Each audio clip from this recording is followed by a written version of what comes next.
Manchmal wünschen wir uns im Leben, alles fest in der Hand zu haben. Klarheit, Kontrolle, Sicherheit. Wir wünschen uns, dass die Dinge sich so entwickeln, wie wir sie uns vorstellen. Aber das Leben läuft meist anders. Es gibt Situationen, in denen wir nicht vollständig bestimmen können, was geschieht. Und genau darin liegt eine ganz eigene Übung. Wie bleiben wir in Verbindung mit uns selbst, auch wenn wir nicht alles kontrollieren können? Und in diesem Video zeige ich dir eine kreative Herangehensweise, die genau das erfahrbar macht. Ich nenne es die Tanzpinselmethode. Und dabei halte ich den Pinsel nicht direkt in der Hand, sondern an einem Faden. Der Pinsel bewegt sich dadurch freier und unberechenbarer und trotzdem bin ich nicht machtlos. Ich kann ihn immer noch lenken, ich kann immer noch Einfluss nehmen, ich kann immer noch auf das antworten, was entsteht. Und genau darin steckt für mich eine wunderschöne Parallele zum Leben. Lass mich dir kurz zeigen, wie es funktioniert. Es ist eine einfache, aber ganz besondere Herangehensweise. Du brauchst dafür einen Pinsel, einen Faden, etwas Klebeband, zum Beispiel Panzertape, schwarze Zeichentusche und Papier. Und jetzt bauen wir uns gemeinsam den Tanzpinsel. Zuerst schneide ich mir ein Stück Faden zurecht.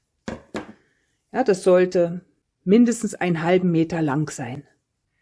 Dann nehme ich mir meinen Pinsel und befestige am hinteren Ende den Faden mit etwas Panzertape.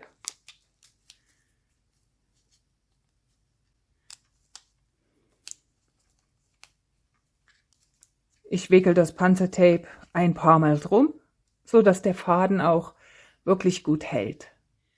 Wichtig ist, dass der Faden nicht zu kurz ist. Ich halte ihn nämlich später so, dass zwischen meiner Hand und dem Pinsel etwa 20 cm Abstand sind. Das ist lang genug, damit der Pinsel freier schwingen kann und kurz genug, damit ich noch eine Verbindung zum Pinsel habe. Und genau das ist das Spannende hierbei. Ja, ich halte den Pinsel nicht direkt. Ich greife nicht unmittelbar zu. Und trotzdem ist die Verbindung da. Das ist kein völliges Ausgeliefertsein und auch keine vollständige Kontrolle. Es ist irgendwo dazwischen. Und dieses Dazwischen begegnet uns im Leben immer wieder. Wir erleben Situationen, in denen wir etwas geben, etwas tun, etwas anstoßen und dennoch können wir nicht vollständig bestimmen, was daraus wird. Zum Beispiel, wenn uns ein Mensch sehr am Herzen liegt und wir haben einen Rat für diesen Menschen und wir teilen diesen Rat mit diesem Menschen und legen ihm nahe, dass es gut wäre, ja, wenn er diesen Rat befolgt. Doch ab dem Moment, wo wir unseren Rat ausgesprochen haben, liegt es nicht mehr in unserer Gewalt, ob unser Gegenüber diesen Rat annimmt, ja, ihn umsetzt oder ihn ignoriert. Wir haben unseren Teil getan. Wir haben den Impuls gegeben, aber wir haben nicht die vollständige Kontrolle darüber, was unser Gegenüber mit diesem Rat tut. Oder nehmen wir das Beispiel mit dem Garten. Ja, wir setzen im Garten einen Samen. Wir bringen den Samen in die Erde, wir gießen ihn, ja, wir düngen ihn vielleicht auch etwas, geben ganz viel Liebe mit hinein. Und dann waltet die Natur. Ja, dann kann es sein, dass ein Vogel daherkommt und den Samen aufpickt. Es kann sein, dass ein Tier vorbeikommt, in der Erde wühlt und den Samen nach oben bringt. Ja, und dann geschieht sonst was mit diesen Samen. Es kann auch geschehen, dass es unglaublich viel regnet, der Samen wird weggespült und geht auch niemals auf. Oder etwas ganz anderes passiert. Ja, auch hier gilt, wir haben Einfluss, aber nicht die ganze Kontrolle. Und ich glaube, dass viele Menschen sich in solchen Momenten ohnmächtig fühlen, weil sie spüren, dass sie nicht die volle Kontrolle haben. Aber die Kunst ist, trotzdem bei sich zu bleiben, trotzdem handlungsfähig zu bleiben, trotzdem alles zu tun, was in unserer Macht steht, mit Herz, ja, mit Liebe, mit Hingabe. Nicht in die Ohnmacht zu rutschen, sondern in eine ruhige, klare Form der Selbstermächtigung zu kommen. Und genau das können wir mit der Tanzpinselmethode ein gutes Stück üben. Zuerst tauche ich den Pinsel in die schwarze Zeichentusche. Und dann halte ich den Pinsel nicht direkt, sondern nur den Faden.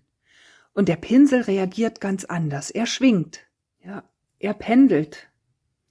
Er folgt nicht einfach nur meinem Griff.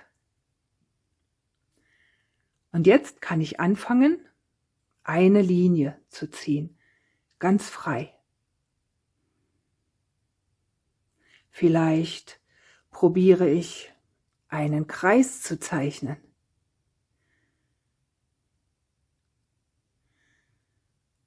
Oder auch Bögen oder lose Formen.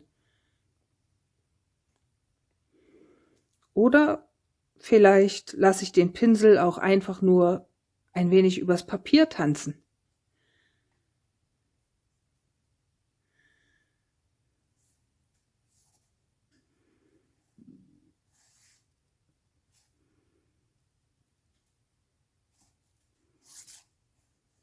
Wenn die Farbe aus dem Pinsel alle ist, kann ich jederzeit wieder in den Farbnapf gehen und neue Tusche aufnehmen. Und ich kann hierbei mit geschlossenen Augen arbeiten und mich ganz auf Bewegung, Rhythmus und das Gefühl verlassen, ja, die Berührung spüren zwischen dem Pinsel und dem Papier.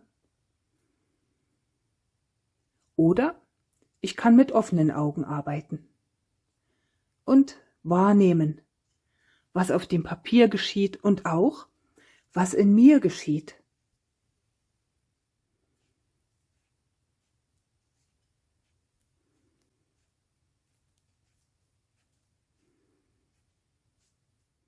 Es geht nicht darum, perfekt zu zeichnen und alles im Griff zu haben. Es geht darum, in Bewegung zu bleiben mit etwas, was sich nicht vollständig beherrschen lässt. Ja, in Kontakt zu bleiben mit diesem tanzenden Pinsel.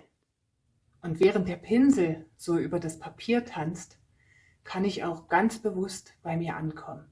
Einen Moment innehalten, die Hand auf mein Herz legen und mich erinnern, ich bin bei mir.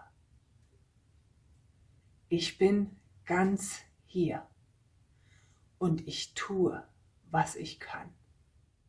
Das ist für mich ein wesentlicher Punkt, denn wenn etwas unkontrollierbar wird, verlieren wir oft zuerst die Verbindung zu uns selbst.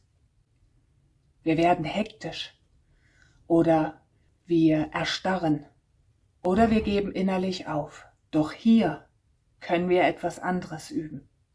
Wir können üben, verbunden zu bleiben, im Moment, hier. Und in dieser Verbundenheit weiterzugehen. Und nun ist auch etwas auf dem Papier entstanden. Schwarze Spuren, ja, Strukturen, Linien, vielleicht auch überraschende Bewegungen, vielleicht Stellen, die ich so sonst nie geplant hätte. Ja, und jetzt kommt auch der nächste wichtige Schritt. Denn ich muss das hier nicht ablehnen, weil ich es nicht komplett kontrolliert habe. Ich muss nicht sagen, das ist misslungen oder da ist was schiefgelaufen, sondern ich kann kreativ damit umgehen. Ich kann schauen, was ist hier entstanden? Ja, wo ist hier Spannung, wo ist Rhythmus? Wo möchte ich vielleicht etwas hinzufügen? Wo kann ich eine interessante Form entdecken? Wo kann ich etwas ausfüllen, ja, einen Zwischenraum füllen? Wo kann ich etwas draus machen? Und genauso ist es ja auch im Leben. Wir geben unser Bestes in einer Situation. Und dann ist da etwas, was nicht vollkommen unserem Plan entspricht. Aber das bedeutet nicht, dass alles verloren ist. Es bedeutet nur, dass jetzt unsere kreative Antwort gefragt ist.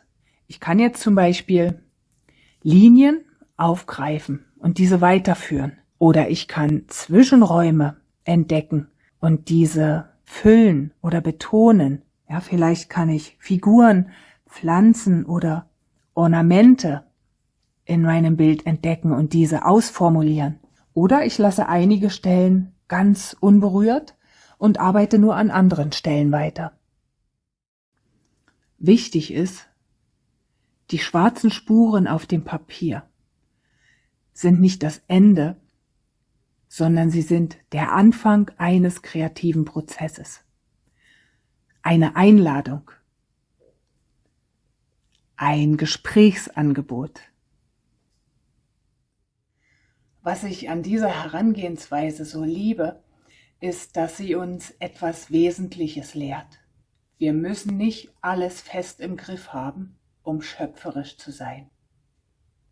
Wir müssen nicht die vollständige Kontrolle haben, um wirksam zu sein. Und wir müssen nicht ohnmächtig werden, nur weil nicht alles berechenbar ist. Manchmal geht es darum, verbunden zu bleiben, da zu bleiben, unser eigenes zu tun und dann kreativ darauf zu antworten, was uns begegnet. Der Tanzpinsel erinnert mich immer wieder daran, dass es einen riesigen, lebendigen Raum gibt zwischen absoluter Kontrolle und vollständiger Ohnmacht. Einen Raum, in dem wir gestalten können, in dem wir fühlen, kreativ sein können. Ein Raum, in dem wir mit dem Leben in Kontakt treten, ihm lauschen und antworten können. Und wenn du magst, kannst du diese Herangehensweise auch gerne mal ausprobieren. Und lass mich gerne wissen, wie es dir damit geht. Ja, wo in deinem Leben kennst du das Gefühl, den Pinsel nur an einem Faden zu halten? Ich freue mich drauf, von dir zu lesen. Und wenn du kreative Herangehensweisen liebst, ja, in denen sich Kunst und das Leben berühren, dann bleib gern hier für mehr.